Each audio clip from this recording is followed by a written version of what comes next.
mukwano nnyo gwa musisi empijja era nze neewunyanga abantu baali balowooza nti nsobola okulemwa okukolagana ne Honorable Balamu nti olw'okuba wa energy ate nange ndi wa energy fenna tuli ba gumire naye ffe twemanyidde ebbanga ddene era ku CV yange kuliko nti nze namanagingako rediyo ye nga China radio emu namanagingako sales ze era yanjagala nnyo nga sibba 10 kyonna nga sente zonna nga bwenzijja mu advertiser bwenzanjula.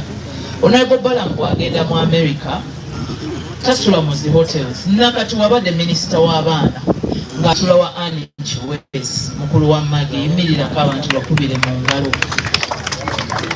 ne meeting za PLO UNACHI byonna ebyo ebintu bya coordinating ebya General Muhoozi ng'abituuza mu maka ga Annie kubanga Mukama yasaasira abaana ba Muzeeyi Chiwesi ne Mama Magi Chiwesi abaana abo ebweru eyo tewabasala baafuna essente ne Magi yazifuna ne banne bazirina era Annie ayina amaka manene galinga gano ag'abazungu ge tulaba mu firimu galiko golf courses galiko biki gavuga Maserati biki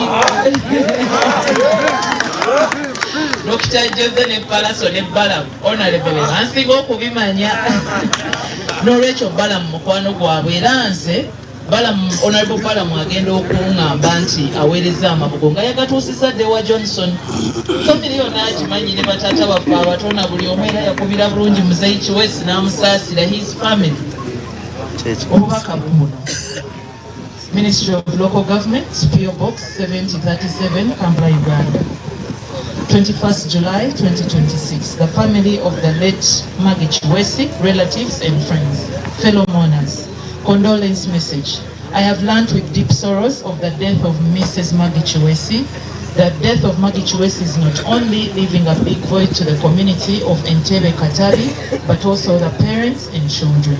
I wish to extend my heartfelt condolences to the family, relatives and friends upon the demise of a mother, a daughter, a sister and a friend, especially the family of Mr. Chiwesi Paul Mayanja and Mr. Mayanja, Jose Chameleon, Anne, Justine Namere and the rest. I know that at this time no amount of words can take away the pain caused by this great loss to you, especially the children.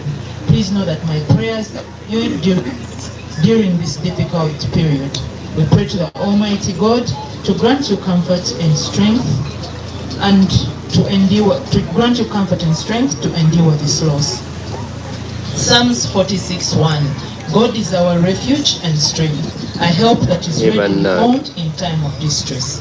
May the Almighty God rest the soul of Magi in eternal peace. Signed, Balamu Barugahare Atenyi, Honorable Minister of Local Government. Yawaya amabugo ga miliyoni emu era Johnson musajja mwesimbu nnyo yagatuusa bulungi eri akakiiko. Tweyanza. Minisita tumugeremu ku ngalo ezaamu basabire banyabo sigaza yabogezi bokka ali mu byuma bino microphone.